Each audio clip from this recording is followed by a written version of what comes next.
You're watching Africa Today. Thank you for staying with us. Now, a few weeks into office, the Pan-African Parliament President, Chief Charumbira, has reminded members of this month's sitting at the opening of the 6th Parliament. The Zimbabwean politician reminded members of the need to ensure full participation of Africans in the economic development and integration of the continent. I sat down with him post the opening session to get an understanding of his priority areas in his term of office, as well as his views on a number of issues affecting youth and women on the continent.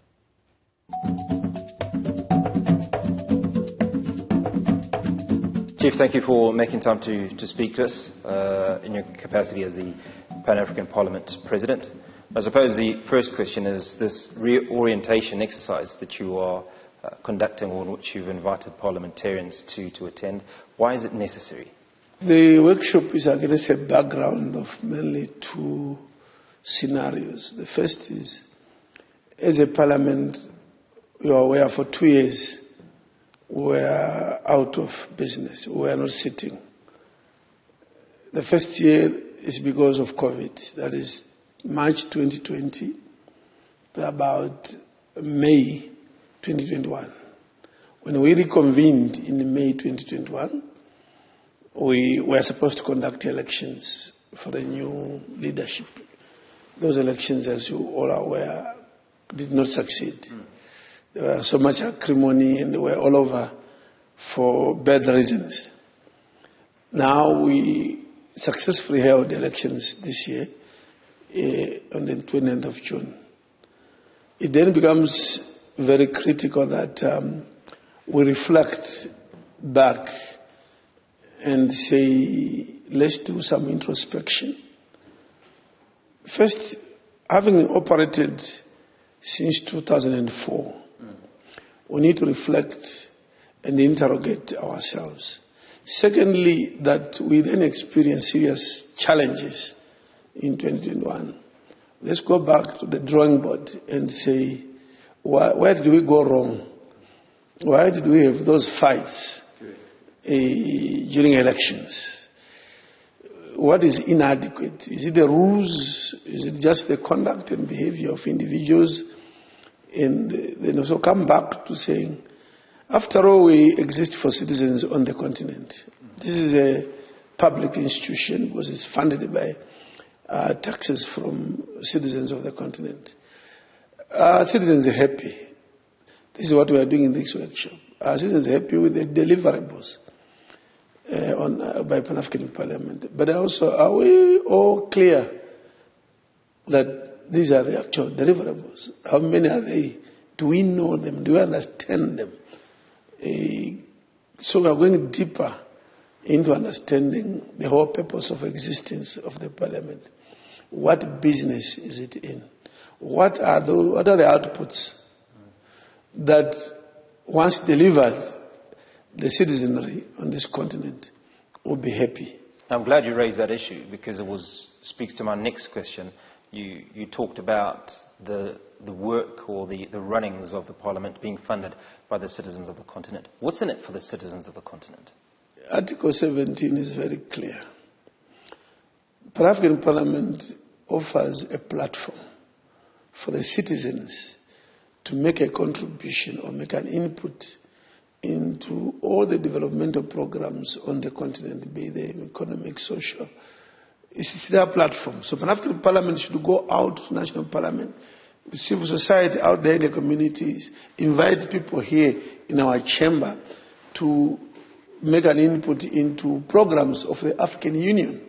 So whichever organ of the African Union, mainly like NEPAD, AUDA, which is carrying out development programs, Pan-African Parliament should go on the ground, ask the community, the people, and say, are these the programs, are the priorities of the African Union correct?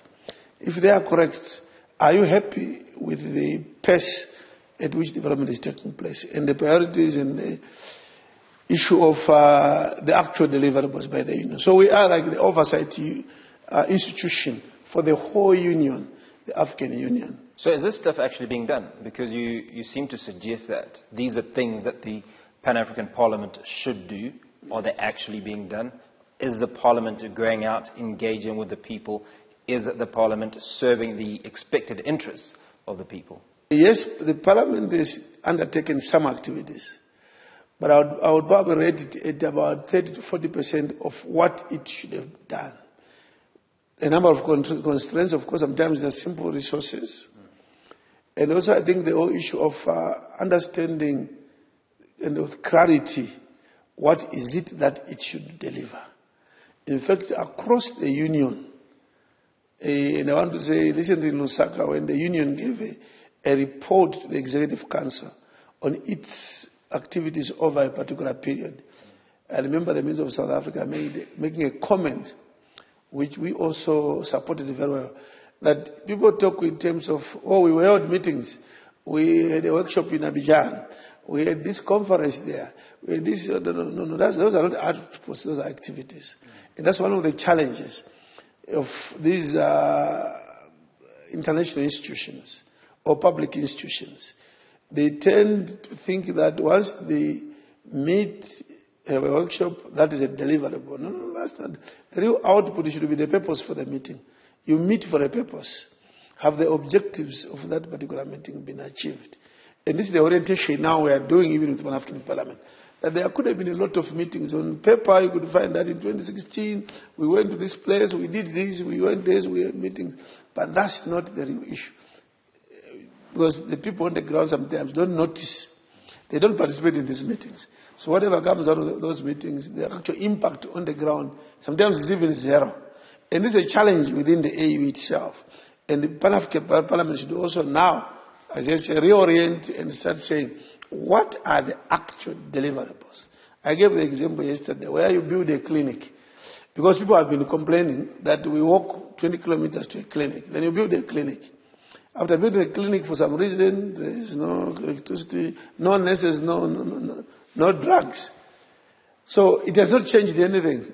Yeah, people are still walking 20 kilometers. So this is a sort of reorientation in terms of outputs, outcomes, and impact, so that people on the continent can see the impact of the activities or the work that PAP is undertaking. Now, you also talked about socio-economic activities or expectations.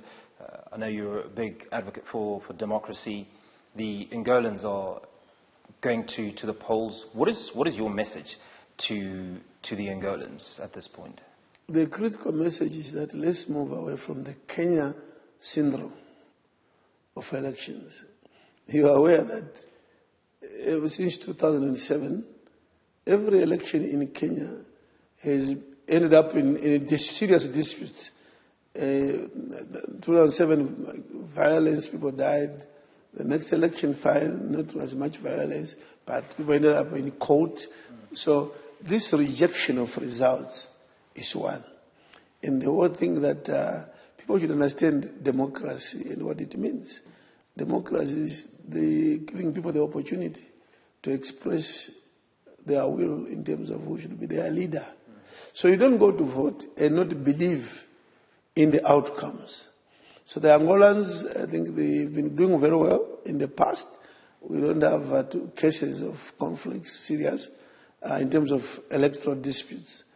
And want them to at least give us a bit of sleep after Kenya disputed elections, and we believe it will be like so. Do you feel that parliamentarians should be representative of the constituents that they serve? See, that's a very important question because people don't understand even democracy itself, what it means, and when they even elect or being elected. You see, an election is a means to democracy. It is not the democracy itself. When you say democracy, you are saying people can now make an input into decisions. That's what we call democracy.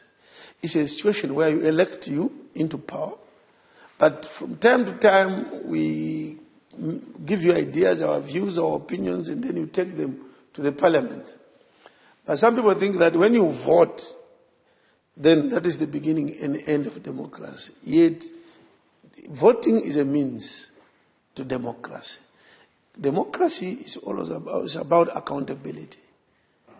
That the person that you have put in power remains accountable to you in terms of what they are doing first, And in terms of you as the populace, giving the persons your own views so that they carry them to another platform. And that's democracy. And without taking too much long, this also reminds me of what happened in Burkina Faso. Remember the Burkina Faso some 7-8 years ago, where MPs decided to vote to amend the constitution to remove term limits for a president. The moment they did that, the whole population went in the streets and said, why did you do this? And they went even the parliament building itself. Then that's to say that there's no democracy. See, the MPs have voted, but the people are saying, no, who told you to vote for this? This is the way I'm coming from. Say, democracy is when the leaders are accountable to their people who elected them. And they don't just express their own personal views or the things that they like, but they carry views of the people. That's democracy. So after election, we expect leaders to go back to the people. If they don't, then there is no democracy. Young people constitute almost 2/3 of the population of the African continent. But we don't see that reflected in parliamentarians, not just in the Pan-African Parliament, but in parliaments across the continent. How can that be fixed? Is that something on your agenda that you would look to push, educate, create awareness, drive the need for that level of democracy where young people, who are the majority of the population, can be put into places of power such as Parliament in order to serve their own interests? It's very instructive when you get the statistics about the demographic structure on this continent, that 60 to 65% of the population are the youth. That should be the focus of the future and the development. Currently, I should admit, the PAP structure does not quite promote the inclusion of the youth. I think it's one of the agenda that we should pursue now as the new leadership and the newly rejuvenated parliament.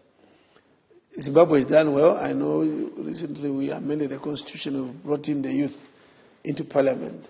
But you know, for the youth, just like women, without affirmative action, the youth will never find much space in parliaments, because the financial muscle, the character and nature of the politics of today are such that you need so much resources. And this is a youth that they barely even have a house to live in. So for them to spend thousands of US dollars on an election, they don't even have that money.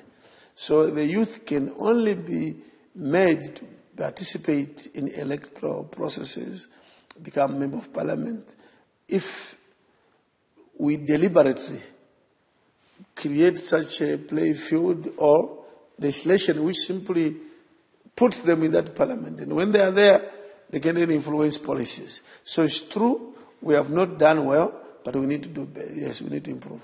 Mr. President, appreciate your time. Thank you very much. Thank you for speaking to us.